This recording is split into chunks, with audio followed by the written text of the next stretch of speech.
मान्यवर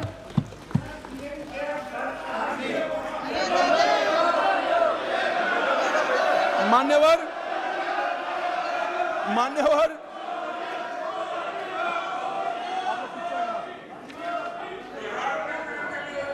अध्यक्ष जी,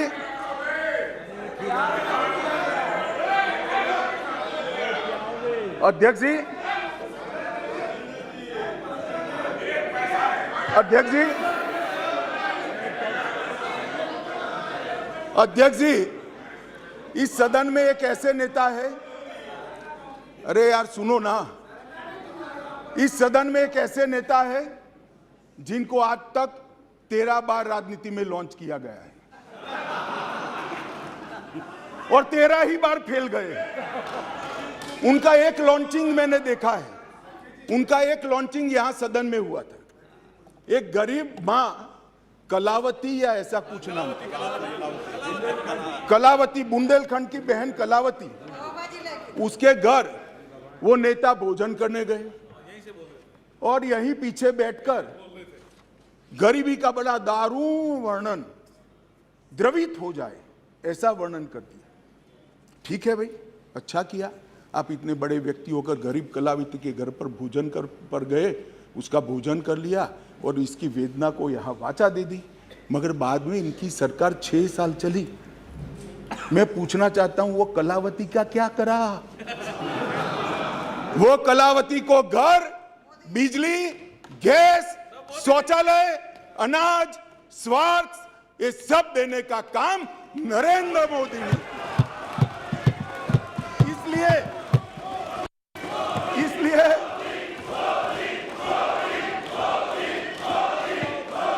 इसलिए जिस कलावती के घर पर आप भोजन पर गए हो, इसी को भी मोदी जी पर अविश्वास नहीं है, वो आज मोदी जी के साथ खड़ी है। मान्यवर, राष्ट्रीय पिछड़ा वर्ग आयोग बनाया, पिछड़ा वर्ग को संवैधानिक मान्यता दी, आर्थिक रूप से कमजोर लोगों को 10% का रिजर्वेशन इतने सालों के बाद पहली बार मिला और 2 बार राष्ट्रपति बनाने का उम्मीदवार चयनित करने का हमें मौका मिला।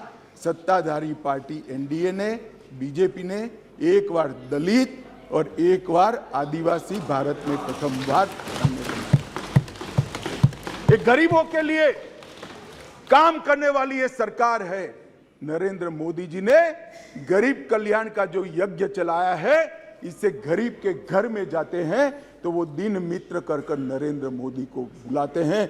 गरीब अपने आप को मोदी जी में अपना मित्र ढूंढता है। मान्यवर, ये इसलिए मैं कह रहा हूं, अविश्वास आपको है, देश की जनता को अविश्वास नहीं है। मान्यवर, मान्यवर अटल जी,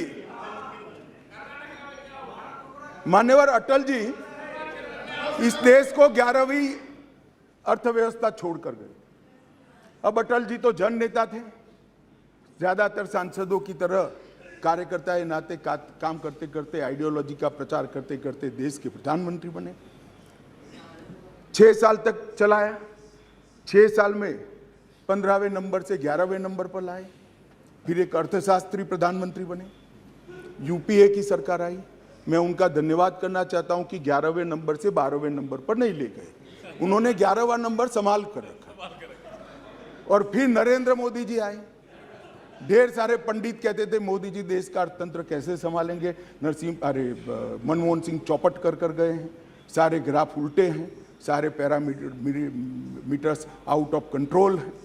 मगर गरीबों के घर से जन्मा हुआ ये आदमी, संघर्ष कर राजनीति में आया हुआ आदमी, सरपंच का चुनाव लड़े बगैर सफल मुख्यमंत्री बनने वाला ये आदमी नरेंद्र मोदी, इसने 9 साल में देश के अर्थतंत्र को 11वें से 5वें नंबर पर पहुंचाने का काम।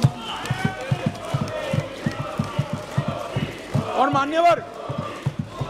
मान्यवर मुझे भरोसा है, मान्यवर मुझे भरोसा है, मान्यवर मुझे तो भरोसा है, मेरे ज्यादातर साथी चुनकर भी आएंगे, वो भी देखेंगे, फिर से एक बार मोदी जी प्रधानमंत्री बनेंगे और देखते देखते देखते 2027 तक देश दुनिया का तीसरा नंबर का अर्थतंत्र हमारा देश। मान्यवर, और ये मैं नहीं कहता, IMF भी कहता है, सारे सर्वेक्षण वाले विश्व भर के कहते हैं कि डार्क जोन में ब्राइट स्पॉट अगर कोई है, ब्राउन स्पॉट कोई है, तो भारत का अर्थतंत्र है। ना अभी नहीं कह सकते, बैठ जाओ। नियम आपको मालूम होना चाहिए, नियम पढ़ लीजिए, अभी नहीं कर सकते। अरे भाई, आपकी पार्टी ने आपका नंबर ही बोलने में नहीं रखा है, क्या खड़े हो कर बोलते हो? आप लीडर ऑपोजिशन हो ना, आप चर्चा शुरू करते हो ना, बोलने देते हैं आपको। अब मेरे भाषण में क्यों बोल रहे हो आप? आपको बोलने नहीं देते आपके पार्टी वाले। बैठ जाओ। मान्यवर,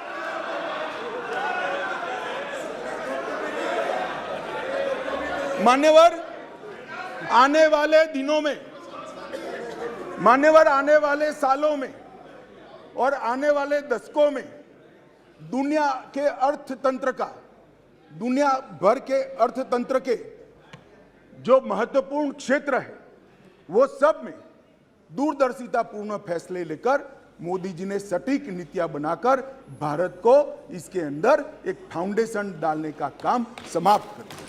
चाहे ग्रीन हाइड्रोजन हो, चाहे इलेक्ट्रिकल व्हीकल हो, चाहे अंतरिक्ष हो, चाहे डिफेंस का प्रोडक्शन हो, चाहे इलेक्ट्रॉनिक आइटम का मैन्युफैक्चरिंग हो, चाहे क्वांटम इंजीनियरिंग के अंदर संवर्धन और R&D करना हो, और चाहे ऑर्गेनिक फूड का बाजार खड़ा करना हो। ये सात के सात क्षेत्र जो इमर्जिंग क्षेत्र दुनिया के अर्थतंत्र में माने जाते हैं, वो सातों क्षेत्र में मान्यवर मोदी जी ने ऐसा फाउंडेशन डाला है कि आने वाले 5 ही साल में भारत दुनिया के अर्थतंत्र में एक प्रमुख शक्ति बनकर उभरेगा, इसका मुझे विश्वास है। मान्यवर, इंफ्रास्ट्रक्चर की गति शक्ति के तहत सिर्फ 2024-25 तक 2 लाख किलोमीटर राष्ट्रीय राजमार्ग हम समाप्त कर देंगे। 2020-21 में 37 किलोमीटर प्रतिदिन बनाए, 148 हवाई अड्डे बने हैं। मोदी जी के आने के पहले 74 थे, अब 148 हो गए। Vande Bharat semi high speed train शुरू हो चुकी है। 99,000 करोड़ की सागरमाला परियोजना जो इंफ्रास्ट्रक्चर का बहुत बड़ा दूरगामी कदम है, वो पूरा हो चुका है। कार्गो हैंडलिंग की क्षमता देश की 79% बढ़ी है, अगले साल तक 2 गुना हो जाएगी। और 27 ट्रेनों में मेट्रो उपलब्ध कराई है, और भारत नेट 6.20 लाख किलोमीटर फैला दिया है, लाखों गांवों तक भारत नेट को पहुंचाने का काम। मान्यवर, इंटरनेट कनेक्शन में दुनिया में सबसे ज्यादा वृद्धि भारत ने दर्ज करी है, 231% की वृद्धि, और पूर्वोत्तर के लिए भी ढेर सारे एयरपोर्ट बनाने का काम नरेंद्र मोदी सरकार ने किया है। मान्यवर, स्वास्थ्य के बजट में भी 139% की वृद्धि नरेंद्र मोदी सरकार ने करी है।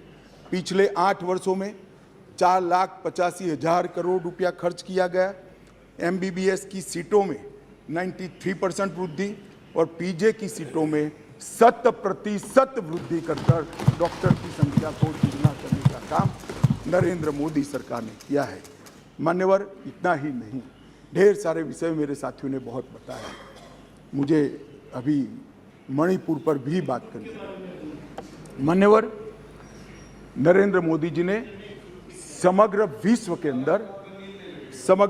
के अंदर नरेंद्र मोदी जी ने भारत का सम्मान बढ़ाने का काम किया है। मान्यवर, क्लाइमेट चेंज हो या टेररिज्म, ग्लोबल नैरेटिव सेट करने का काम आज अगर कोई एक देश कर रहा है तो हमारा महान भारत कर रहा है। मान्यवर, G20 का नेतृत्व जब हमें मिला, बहुत सारे देशों को मिला, एक ही शहर में कार्यक्रम करे, आज G20 के कार्यक्रम 55 स्थानों पर कर पूरे विश्व को भारत की संस्कृति से परिचित कराने का काम नरेंद्र मोदी जी ने किया है। और साहब, इन लोगों को पसंद नहीं आता, इसलिए अविश्वास विश्व भर में एक ही ऐसा नेता है जिसको 14 राष्ट्रों का सर्वोच्च सम्मान मिला है। मैं फिर से, वैसे तो व्यक्तिगत सम्मान मिला है, मगर ये महान सदन में कहना चाहता हूं, मोदी जी और भारतीय जनता पार्टी की भावना है। ये 14 राष्ट्रों ने जो सर्वोच्च सम्मान दिया है, ये देश की 130 करोड़ की जनता का सम्मान, भारत का सम्मान जो नरेंद्र मोदी जी को मिला है। इसलिए आपको भले अविश्वास हो, देश की जनता को अविश्वास नहीं। मान्यवर, इस चुनाव में पता चल जाएगा दादा, इस चुनाव के काउंटिंग में पता हो चल जाएगा, और फोन करना मुझे।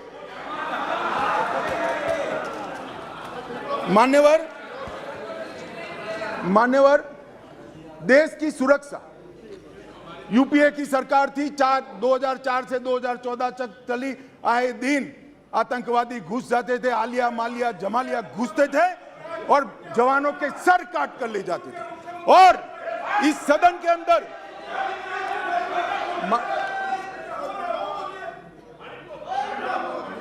थक जाएगा, तुम मत बोलो, वो थक जाएगा, मैं नहीं थकूं। मान्यवर, सरहद के उस पार से आतंकवादी घुस जाते थे और जवानों के सर काट कर ले जाते थे। कोई जवाब नहीं देता था। 2 बार पाकिस्तान ने हिमाकत की, एक बार सर्जिकल स्ट्राइक और एयर स्ट्राइक, दूसरी बार एयर स्ट्राइक कर पाकिस्तान के घर में घुसकर आतंकवादियों का खात्मा करने का काम नरेंद्र मोदी। श्रीमान राजनाथ जी यहां बैठे। सीडीएस का मसला, ये भी आपका सोच था, इंप्लीमेंट हमने किया।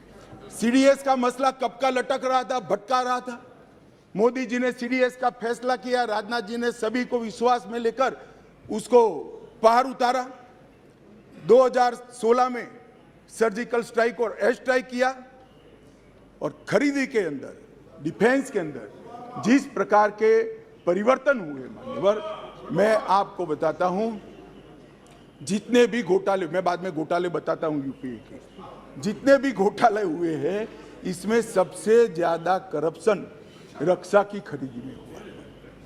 मगर मोदी जी के नेतृत्व में हमारे रक्षा मंत्री जी ने 4100 आइटमों को इंपोर्ट की नेगेटिव लिस्ट में डालकर यहां उत्पादन किया। और आत्मनिर्भर भारत की रचना कैसी होती है, इसकी नींव कैसे डाली जा सकती है, डिफेंस जैसे अति टेक्नोलॉजी वाले और स्पर्धात्मक क्षेत्र में, इसको कर नरेंद्र मोदी जी ने आज भारत का रक्षा उत्पादन न केवल भारत, कई देशों के लिए आकर्षण का केंद्र बना है, और भारत एक रक्षा के उत्पादन का प्रमुख केंद्र बना है। उत्तर प्रदेश और तमिलनाडु के अंदर 2 डिफेंस कॉरिडोर बनाए गए मान्यवर, और 22-23 में 16,000 करोड़ से ज्यादा का निकास किया गया, निर्यात किया गया। ये आंकड़ा लाखों करोड़ों में जाने वाला है। मान्यवर, 4 दशकों से श्रीमती इंदिरा गांधी जी प्रधानमंत्री थी, तब से देश का सेना का जवान, चाहे सर्विंग हो चाहे रिटायर्ड हो, वो 1 पेंशन 1 रैंक 1 पेंशन की मांग करता, सब भागते थे। भारतीय जनता पार्टी के नेता नरेंद्र मोदी जी ने सेना के सम्मान में निर्णय किया, और 42,000 करोड़ से ज्यादा राशि 1 पेंशन 1 रैंक के अंदर।